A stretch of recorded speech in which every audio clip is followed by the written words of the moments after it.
I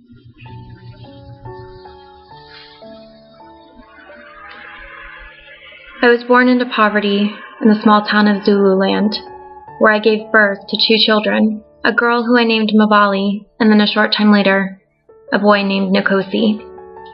Shortly after birth, I knew that there was something wrong with Nkosi because of how small he was, and all of the neighbors were constantly asking who the father of this child was.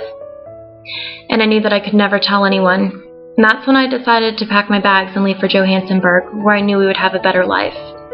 I was able to find a job and a small place for us to live. It was just enough to get us by until the rest of our family joined us. I went to the doctor after a few days of feeling unwell, and I was diagnosed with AIDS. I tried to keep it a secret, but my work was notified, and before I knew it, I was fired and homeless.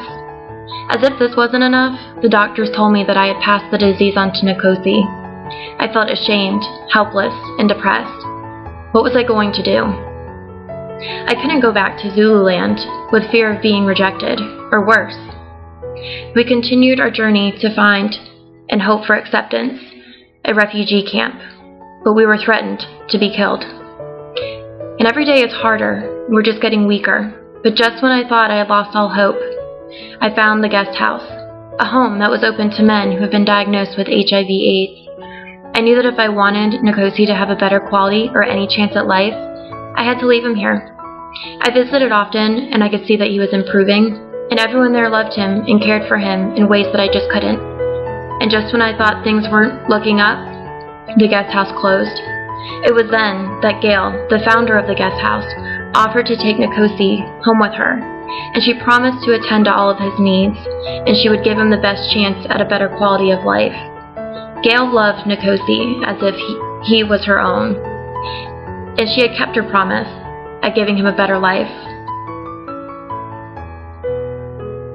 But I had to face the reality that my own disease was setting in. I became weaker as the days went on. I grew more tired, and I knew that my time was coming soon. So I made my way back to Zululand because I wanted to spend the last bit of my life in the place that I grew up, where my memories were held, in the place that I called home.